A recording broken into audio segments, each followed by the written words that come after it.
नमस्ते दोस्तों, कैसे हैं आप सब। स्वागत है आप सभी का घर बैठे खेल खेल में हिंदी साहित्य सीखने के इस कार्यक्रम में। अभिवादन है आप सभी का अरविंद मिश्रा के द्वारा। दोस्तों, आज का हमारा शीर्षक है अज्ञेय और उनकी कविता असाध्य वीणा। अज्ञेय का पूरा नाम जैसा कि आप जानते हैं हीरानंद सच्चिदानंद वात्स्यायन अज्ञेय। तार सप्तक के रचनाकारों, प्रथम तार सप्तक के रचनाकारों में सबसे चर्चित रचनाकार, या यूं कहिए कि तार सप्तक के संपादक। तार सप्तक पत्रिका का 4 बार संपादन हुआ और संपादक अज्ञेय ही थे। दोस्तों, अज्ञेय का संबंध प्रयोगवाद और नई कविता धारा से रहा है। असाध्य वीणा पर बात करने से पहले कुछ मोटी मोटी बातें समझना आवश्यक है। प्रयोगवाद और नई कविता धारा से जुड़े होने के कारण अज्ञेय ने हमेशा व्यक्तिवाद को महत्व दिया। इन्होंने समाज की जगह व्यक्ति के अस्तित्व को स्वीकार किया। लिखा भी, हम नदी के द्वीप हैं, स्थिर समपर्व है हमारा। लिखा इन्होंने, चल उड़चल हारी लिए हाथ में, यही अकेला ओछा दिन का। लिखते हैं अज्ञेय, यह दीप अकेला स्नेह भरा। आप समझ सकते हैं, अकेला, एकाकीपन, व्यक्तिवाद। अज्ञेय ने अपनी रचनाशीलता में समाज की जगह व्यक्ति को, इतिहास की जगह क्षण को तथा भाषा की जगह शब्दों को महत्व दिया। उन्होंने माना कि व्यक्ति की अनुभूतियां प्रामाणिक होती हैं तथा प्रत्येक क्षण की अनुभूति अपने आप में अलग होती है। इसलिए अज्ञेय अस्तित्ववादी भी थे, क्षणवादी भी थे, और इस बात पर बल दिया कि जो काम भाषा नहीं कर सकती वह शब्द कर सकता है। इन्होंने तो यहां तक माना कि मौन भी अभिव्यंजना है, जितना तुम्हारा सच उतना ही कहो। दोस्तों, असाध्य वीणा व्यक्तिगत या व्यक्ति की अनुभूतियों या व्यक्ति के अनुभावन की कविता है। अज्ञेय एशियाई देशों के भ्रमण से कुछ रचनाओं का संकलन करते हैं। चीन और जापान जैसे देशों के भ्रमण से वहां की कविताओं का अनुवाद एक संकलन में प्रस्तुत किया, जिसे नाम दिया अरियो करुणामय प्रभाव 1959 में। और 1961 में चीन और जापान के भ्रमण के पश्चात जो कुछ इन्हें अनुभव मिला, उन अनुभवों को अपनी मौलिक कविताओं के रूप में प्रस्तुत किया और उस संकलन का नाम दिया आंगन के पार द्वार 1961। असाध्य वीणा आंगन के पार द्वार की ही सबसे चर्चित कविता है। दोस्तों, असाध्य वीणा का यदि शाब्दिक या सहज अर्थ निकाला जाए, साध्य यानी जिसे साधा जाए बजाया जाए, असाध्य यानी जिसे साधा या बजाया ना जाए, वह वीणा जो अब तक साधी न गई हो या बजाई न गई हो, इसी के लिए यह शीर्षक चुना गया, असाध्य वीणा। इस कविता की कथा कुछ इस प्रकार है कि एक वज्रकीर्ति नामक कलाकार अपनी जीवन भर की साधना से, वज्रकीर्ति नामक साधक अपनी कठिन साधना से एक भव्य विशाल किरीटी तरु, किरीट कहते हैं मुकुट को, पेड़ों में सिरमौर, उस भव्य विशाल किरीटी तरु की शाखा से एक वीणा बनाता है। वह वीणा बजती इसके पहले ही वज्रकीर्ति मर जाता है। जैसे तैसे वह वीणा एक राजा के दरबार में पहुंचती है। कई कलाकार, कलावंतों के द्वारा वीणा बजाए जाने की कोशिश की जाती है, परंतु वीणा बजती नहीं, टस से मस नहीं होती। यह राजा कह भी पड़ता है, मेरे हार गए सब जाने माने कलावंत, सबकी विद्या हो गई अकारत, कोई गुणी गणी जन आज तक इसे साध न सका। लेकिन राजा को इस बात का यकीन था कि कोई सच्चा स्वर सिद्ध जैसे ही इस वीणा को गोद में लेगा, यह वीणा बजेगी अवश्य। दोस्तों, एक दिन अचानक केश कंबलीन गुफा गेही, गुफाओं में घर बनाकर रहने वाला गुफा गेही, केशों का कंबल धारण करने वाला प्रियंवद राजा के दरबार में पहुंचता है। दरबार में राजा के आदेश पर वीणा प्रस्तुत की जाती है। प्रियंवद नाम का कलाकार अपने कंबल को बिछाता है, उस पर वीणा को रखकर उसके तारों पर माथा टेक देता है। सभासदों को लगता है कि अन्य कलावंतों की तरह लगता है प्रियंवद भी घुटने टेक दिया, हार मान गया।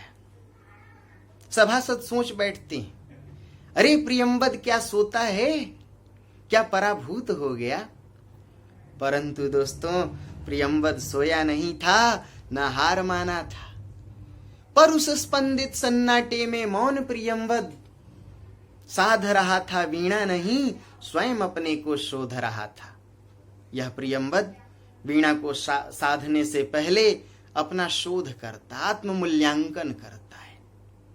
वह उन अनुभूतियों में डूबता है कि किस प्रकार यह वीणा किसी साधक की कठिन साधना, वज्रकीर्ति की कठिन साधना से बनी है। किस प्रकार उस भव्य किरीटी वृक्ष, विशाल वृक्ष की टहनी से, शाखा से यह वीणा बनी। वह डूब जाता है अनुभूतियों में कि वीणा जिस जंगल में के पेड़ से बनी, उस पेड़ ने जंगल की ध्वनियों को, जंगल के संगीत को सुना। प्रकृति में संगीत है, तो जब प्रकृति के संगीत को पेड़ ने सुना और पेड़ से ही वीणा बनी है, तो निश्चित तौर पर वीणा में भी संगीत है। और वह समझता है कि मैं भी तो प्रकृति में ही पला हूं, वह मुझ में भी संगीत है। इसलिए प्रियंवद संपूर्ण प्रकृति के प्रति, वज्रकीर्ति नामक साधक की साधना के प्रति, उस विशाल भव्य वृक्ष के प्रति अपना सर्वस्व समर्पण कर देता है। वह कहता है, तू उतर बीन के तारों में। वह कहता है, हे तातरु संभाल मुझे, मेरी हर किलक पुलक में डूब जाए। प्रियंवद की भावना है, वह सोचता है, नहीं नहीं, यह वीणा मेरी गोद रखी है, रखी रहे, किंतु मैं ही तो तेरी गोद बैठा मोद भरा बालक हूं। ओ शरण्य, वो स्वर संभार, मुझे आश्रय दे, मुझे ओट दे, मुझे सहारा दे। तेरे दोलन की लोरी पर झूमूं, विस्मय होकर गूनूं। तू आ, तू स्वयं से गा। प्रियंवद सोचता है कि मैं हूं कौन? कहां यह भव्य विशाल वृक्ष जिससे यह वीणा बनी, कहां संपूर्ण प्रकृति और कहां मैं? जैसे ही प्रियंवद अपना सर्वस्व समर्पण करता है, उसके समर्पण के आगे मानो संपूर्ण प्रकृति नतमस्तक हो जाती है। यह रचना अनुभावन की है। अनुभावन कुछ और नहीं, अनुभूति और समर्पण का अद्वैत है। प्रियंवद संपूर्ण प्रकृति की अनुभूतियों में डूब जाता है। वह यह समझ लेता है कि संपूर्ण प्रकृति में ही संगीत है, तो निश्चित तौर पर वीणा बजेगी। इस संपूर्ण अनुभूति के प्रति स्वयं को सौंप देता है। वह कहता है, नहीं नहीं, मैं कहीं नहीं। कौन प्रियंवद है कि दंभ कर इस कारुवाद्य के सम्मुख आए? वह कहता है, भला मेरी औकात क्या, मैं कैसे दंभ कर सकता हूं? कहां यह जीवन भर की कठिन साधना से बनी भव्य वीणा, कहां वह विशाल वृक्ष, कहां वो कठिन साधना और कहां मैं? दोस्तों, यह रचना संकेत देती है कि कोई भी सर्जना, कोई भी कला, कोई भी सृष्टि तभी सार्थक हो सकती है, संभव हो सकती है, जब व्यक्ति अपना सर्वस्व समर्पण करे। याद रखिए, स्वयं को सौंप कर ही, स्वयं को समर्पित करके, स्वयं को खो कर ही स्वयं को पाया जा सकता है। प्रियंवद अपना अस्तित्व भूल जाता है। सभा बैठी है परंतु उसे लगता है कोई है ही नहीं, पर उस स्पंदित सन्नाटे में मौन प्रियंवद साध रहा था। प्रियंवद की गोद में वीणा है, लेकिन स्वयं प्रियंवद समझता है कि मैं ही तेरी गोद बैठा मोद भरा बालक हूं, वो तात तरु संभाल मुझे। रचनाकार अज्ञे ने चीन और जापान का भ्रमण किया। आलोचकों ने यह माना कि इस रचना पर जैन बौद्धिज्म का प्रभाव है। ध्यान से सुनिएगा, जैन नहीं, जैन बौद्धिज्म। चीन और जापान में बौद्ध दर्शन का जो प्रसार हुआ या बौद्ध धर्म की जो शाखा फैली, उसमें महायान प्रबल शाखा रही है। महायान के शून्यवाद और विज्ञानवाद दोनों को मिला करके जैन बौद्धिज्म का प्रसार हुआ। शून्यवाद यह मानता है कि संपूर्ण सृष्टि, प्रकृति, यहां तक कि ईश्वर, सब कुछ शून्य है। स्वयं को शून्य मानकर ही इस पूरे शून्य को समझा जा सकता है।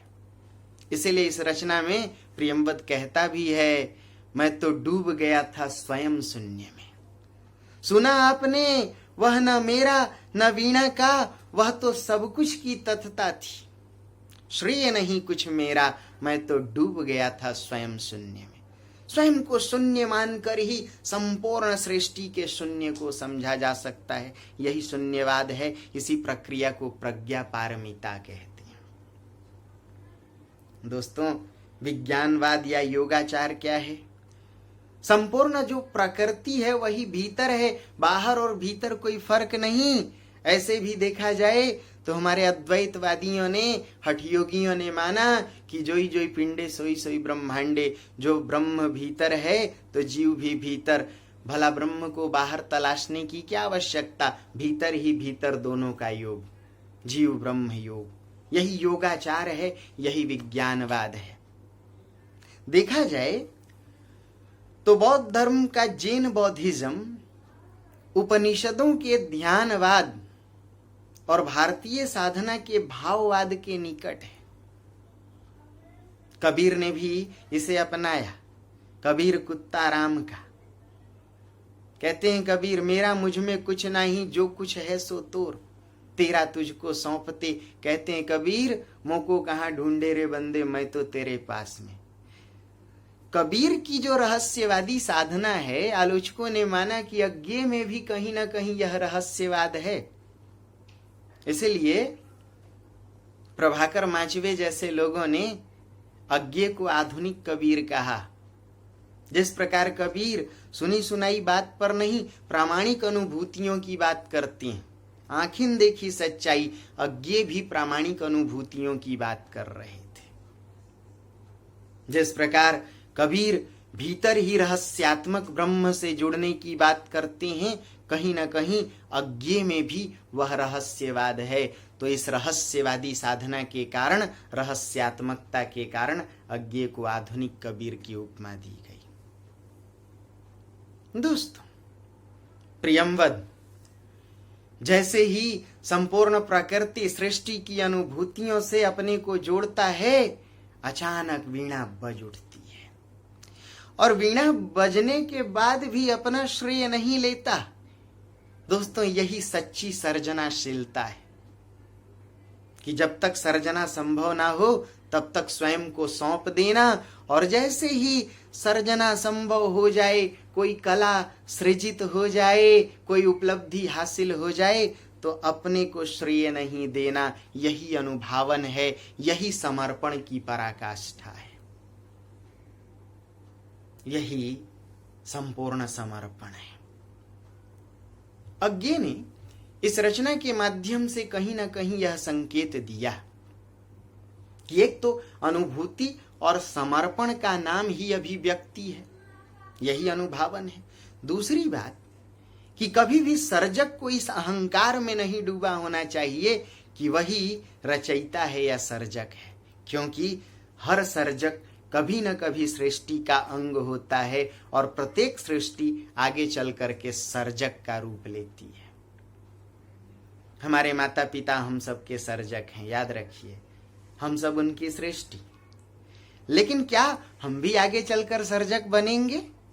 तो हमारी संतान सृष्टि और फिर हमारी सृष्टि आगे चल करके सर्जक। यह रचना स्पष्ट करती है कि सर्जक को अहंकार में डूबना नहीं चाहिए। इसलिए प्रियंवद अपनी गोद की वीणा को भी समझ लेता है कि बेशक यह वीणा मेरी गोद रखी है रहे, किंतु मैं ही तेरी गोद बैठा मोद भरा बालक हूं। आलोचकों ने माना कि यह रचना मौन से स्वर और स्वर से महामौन की कविता है। वीणा जब तक बजती नहीं है तब तक संगीत मौन में व्याप्त है, और जैसे सभा में वीणा बज उठती है तब तक वह स्वर से मुखरित होती है और वीणा बजने के बाद फिर से महामौन का रूप ले लेती है। संगीत तो अखंड सृष्टि में व्याप्त है, उस खत्म नहीं किया जा सकता, उसकी शुरुआत भी नहीं की जा सकती। वह तो चीर रूप में, अजर रूप में, अक्षय रूप में संपूर्ण सृष्टि में व्याप्त है। आलोचकों ने माना कि यह रचना व्यष्टि से समष्टि और समष्टि से पुनः व्यष्टि की ओर गतिशील रचना है। जरा समझिए, व्यक्ति को ही व्यष्टि कहते हैं। व्यक्ति के मिलने से समष्टि, कई चीजों का प्रभाव लेकर वह वीणा बनी, और वीणा को बजाने वाला एक व्यक्ति व्यष्टि है। जैसे वीणा बजती है, वीणा का संगीत एक, लेकिन सभासदों पर उसका अलग अलग प्रभाव पड़ता है। व्यष्टि से समष्टि, समष्टि से व्यष्टि, सभी सभासद सुनते हैं, सामूहिक रूप में सभी सभासद सुनते हैं, लेकिन प्रत्येक व्यक्ति पर वीणा के संगीत का अलग अलग प्रभाव है। राजा अहंकार त्यागने की बात करता है, रानी भोग विलास त्याग करने की बात करती है। सभासदों में किसी को लगता है कि बटुली में अनाज की खुदबुदाहट है, किसी को तिजोरी में पैसों की खनक सुनाई पड़ती है। अर्थात सर्जना तो एक ही होती है, सृष्टि या कला एक ही होती है, वह समाज के अलग अलग लोगों पर अलग अलग प्रभाव डालती है। जैसे लोहा तो एक ही है, मंदिर में उसी से घंटी बना लीजिए, कसाई के हाथ में वही लोहा हो तो वह किसी जीव को मारने, उसके वध करने का उपकरण भी बन जाता है। विज्ञान तो एक ही है। एपीजे कलाम के हाथ में आया तो उन्हें परमाणु पुरुष बना देता है विज्ञान, मिसाइल मैन। और वही विज्ञान किसी आतंकवादी के हाथ में आ जाए तो उसे संहारक बना देता है, मानव घाती बना देता है। इसलिए याद रखिए, सर्जना, कला या सृष्टि एक ही होती है, उसका प्रभाव अलग अलग है। किन हाथों में है, हाथों के आधार पर सर्जना या सृष्टि अपना रूप बदलती रहती है। याद रखिए, यही अनुभावन है। दोस्तों, कुछ रहस्यवादी मार्क्सवादी आलोचकों ने और भी कई प्रतिक्रियाएं दी। कुछ आलोचकों का कहना है कि यह रचना, इसमें जो वीणा है वह जीवन का प्रतीक है, जो विशाल वृक्ष है वह संपूर्ण जीवन का प्रतीक है, वीणा जीवन सत्य का प्रतीक है तथा वीणा का बजना जीवन सत्य के उद्घाटन का प्रतीक है। जिस प्रकार संपूर्ण जीवन को देकर ही जीवन को जाना जा सकता है, प्रियंवद अपना संपूर्ण सर्वस्व सौंप कर ही वीणा के संगीत को अवतरित कर पाता है। मैं उम्मीद करता हूं कि कुछ बातें आपको समझ में आ रही होंगी। असाध्य वीणा नई कविता धारा की एक प्रखर रचना है। तार सप्तक के अज्ञे ने आंगन के पार द्वार की इस कविता को कालजयी रचना के रूप में प्रस्तुत किया। इसे जब जब आप पढ़ेंगे आपको लगेगा कि एक व्यक्तिगत ऊर्जा मिल रही है। एक सिविल सेवक बनने की भी प्रक्रिया यही है, स्वयं को सौंप कर, स्वयं को सड़ा गला करके ही आप अपनी नवीन सर्जना कर सकते हैं। बीज मिट्टी में सड़ करके मिट्टी पानी में ही अंकुर लेता है। पृथ्वी की छाती, धरती की छाती पर हल और फावड़े की चोट पड़े तो ही वह उपज देती है धरा।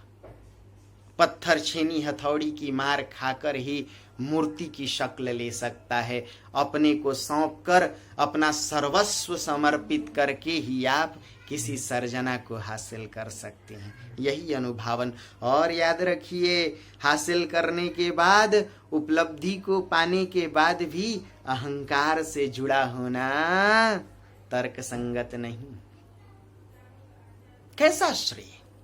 जब आप बनते हैं, सेलेक्ट होते हैं, कहते हैं मैं बन गया। आप कैसे बन गए?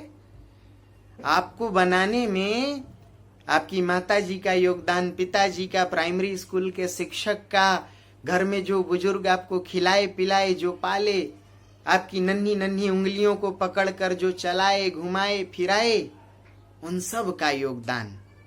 स्कूल के चपरासी से लेके प्रधानाध्यापक तक, घर में माँ से लेकर के पत्नी तक, सबका योगदान है आपके बनने में। सगे संबंधी सभी का योगदान। कोई कहता है ये मेरा श्रेय है, तो ये अहंकार है। जिस प्रकार कबीर अहंकार का विसर्जन करते हैं, अज्ञे भी अपनी रचनाओं में अहंकार को विसर्जित करते हैं। यही आत्म तुच्छता और विनयशीलता है। कबीर भी मान लेते हैं, कबीर कुत्ता राम का, अपने आप को राम का कुत्ता मान लेना। और अज्ञे की इस कविता में भी, श्रेय नहीं कुछ मेरा, मैं तो डूब गया था स्वयं शून्य में। नहीं नहीं, कौन प्रियंवद है जो इस